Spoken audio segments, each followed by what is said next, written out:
Hi everyone, welcome to study IAS. और आज की हमारी क्लास का टॉपिक है बेली bridges.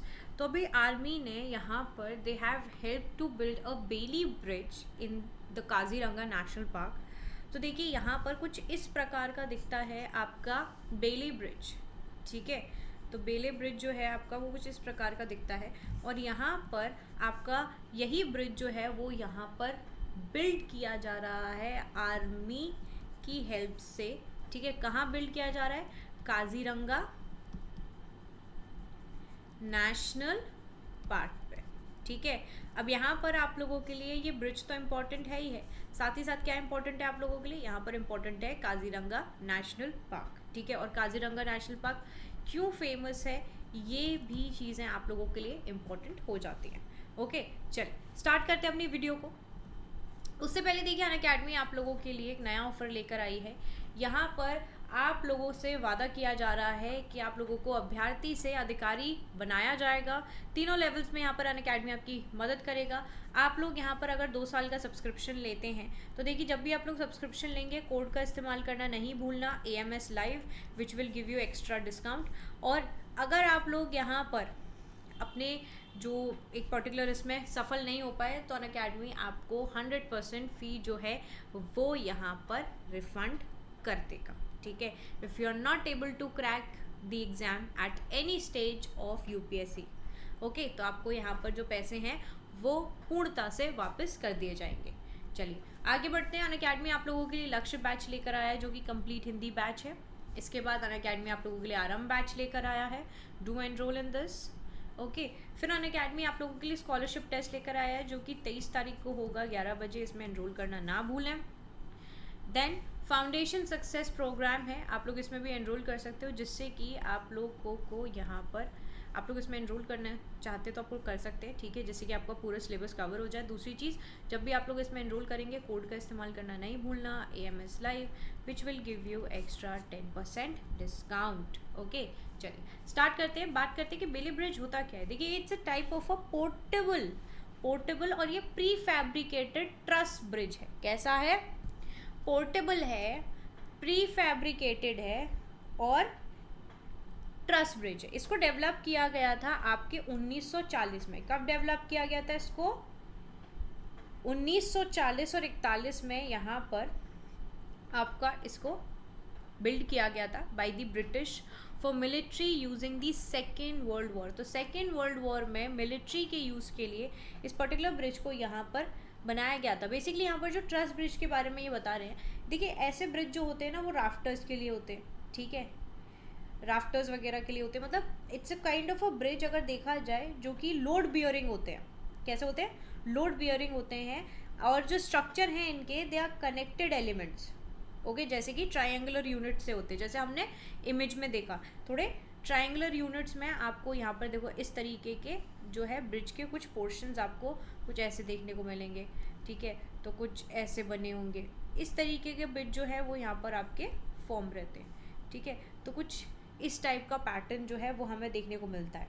Alright, so it's a kind of a truss bridge जिसको 1940 और 41 में डेवलप किया गया था। किसके द्वारा? ब्रिटिश द्वारा, ब्रिटिश मिलिट्री द्वारा। ठीक है, कब? सेकेंड वर्ल्ड वॉर में। तो बेली ब्रिज क्या है? इसके एक एडवांटेज होते हैं कि आप इसमें स्पेशल टूल्स हैं या बहुत हैवी इक्विपमेंट है वो असेंबल कर सकते हो।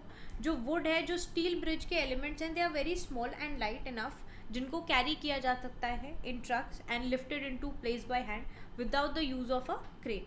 तो ये ब्रिजेस बहुत स्ट्रॉन्ग होते हैं और इनमें आप इजीली जो टैंक्स वगैरह हैं वो कैरी कर सकते हो। अब ये काजीरंगा नेशनल पार्क में क्यों बनाया जा रहा है ये देखते हैं। देखिए बाकी आप लोग यहाँ पर देख सकते हो, एक तो आपने अभी यहाँ पर बेले ब्रिज देखा, उसके अदर फॉर्म्स यहाँ पर आप लोग देख सकते हो कि अदर टाइप्स ऑफ ब्रिजेस कैसे होते हैं। जैसे कि ये हो गया आपका बीम ब्रिज। बीम ब्रिज क्या होता है? It's a girder bridge.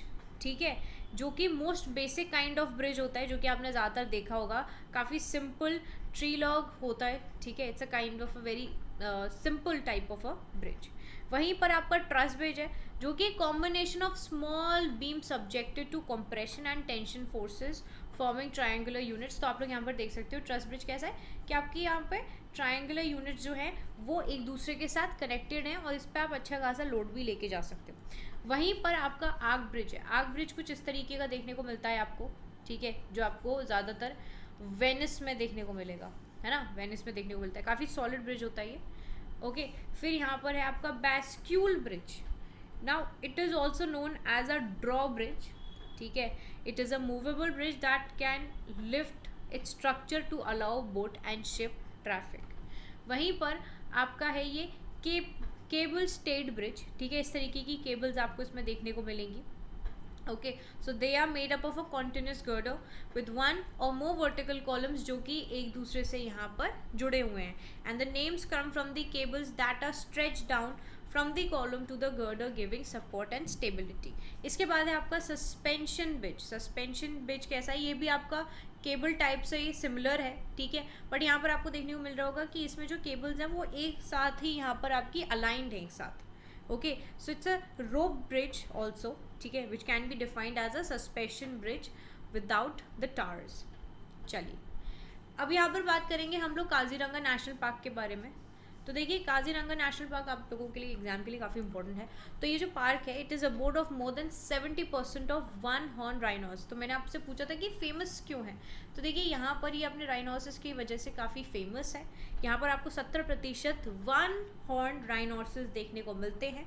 According to 2022 count जो पार्क है, इसमें यहाँ पर हमें एक एस्टिमेटेड करीब 2613 राइनोस देखने को मिले हैं। काजीरंगा में हाईएस्ट डेंसिटी ऑफ टाइगर्स हैं हिंदुस्तान के, और यहाँ पर ये इसको डिक्लेयर किया गया था वाइल्ड लाइफ सेंचुरी 1950 में। It was also notified as Kaziranga national park in 1974 under the wild life protection act of 1972। इसको डिक्लेयर किया गया था वर्ल्ड का हेरिटेज साइट बैक इन 1985 और रिकॉग्नाइज किया गया था as important bird area by the bird life international. Okay, इसके बाद आप देख सकते हो कि यहाँ पर हम लोग बात कर रहे हैं राइनोस के बारे में, ठीक है। ये आपके राइनोस हैं, जिससे कि हम यहाँ पर वन हॉर्न राइनोस के बारे में बात कर रहे हैं, जो कि हमारे देश में काफ़ी ज़्यादा पाए जाते हैं। अब राइनोसिस क्या होते हैं, they are very large and they are herbivorous mammals, ठीक है। कैसे होते हैं ये, हर्बीवोरस मैमल्स होते हैं, जिनको इनके कैरेक्टरिस्टिक यानी कि हॉर्न और स्नॉट्स के द्वारा ही पहचाना जाता है। देयर आर 5 स्पीशीज़ और इनके 11 सब स्पीशीज़ हैं राइनोस के, which some having 2 horns while others have 1। तो किसी किसी के यहाँ पर 2 हॉर्न्स आपको देखने को मिलेंगे और किसी किसी के यहाँ पर आपको सिर्फ एक ही हॉर्न देखने को मिलता है। जैसे कि आपके यहाँ पर आपके ये पहला हो गया जैवन राइनो, फिर आपका वाइट राइनो, ठीक है, इसके आपको एक ही हॉर्न देखने को मिल रहा होगा। फिर यहाँ पर आपका ब्लैक राइनो है, जिसमें आपको आई थिंक 2 हॉर्न्स यहाँ पर देखने को मिल रहे हैं इसके। वहीं पर आपका Indian rhino and then Sumatran rhino. Okay, so these are the 5 species of the rhinos and they also having 11 subspecies। फिर यहाँ पर अगर हम इस पर्टिकुलर जियोग्राफिकल लोकेशन के बारे में बात करें, तो देखिए जो वाइट राइनोज हैं और ब्लैक राइनोज हैं वो ज़्यादातर ग्रासलैंड्स में रहते हैं, ठीक है, एंड फ्लड प्लेन्स हमारे ईस्टर्न और साउथ अफ्रीकन इलाकों में। वहीं पर जो आपके ग्रेटर वन हॉर्न राइनोज हैं, they can be found in the swamp area. Rain forest होते हैं आपके, स्वैम्प एरिया हो गए, जो कि हमें नॉर्दर्न इंडिया और सदर्न नेपाल में देखने को मिलते हैं। सुमात्रन और जावन जो राइनो हैं आपके, ये ज़्यादातर आपको स्मॉल एरियाज़ में देखने को मिलते हैं, ठीक है। जैसे कि आपके मलेशिया के अंदर और इंडोनेशिया के अंदर जो छोटे छोटे स्वैम्प या रेन फॉरेस्ट एरियाज़ हैं, वहाँ हमें ये दोनों जो प्रजाति हैं वो देखने को मिलती हैं। ओके, चलिए, सो आई होप आप लोगों को ये जो टॉपिक है वो यहाँ पर क्लियर हो गया होगा। कोई भी डाउट रहते हैं तो आप लोग मुझसे कमेंट सेक्शन में पूछ सकते हो। बाकी वीडियो आप लोगों को अच्छी लगती है तो जाहिर सी बात है कि आप लोग इसको लाइक करो, शेयर करो और चैनल को सब्सक्राइब करना बिल्कुल नहीं भूलना। मैं आप लोगों से मिलूँगी अगली वीडियो में, तब तक के लिए bye bye everyone, take care, have a wonderful day ahead, bye all of you.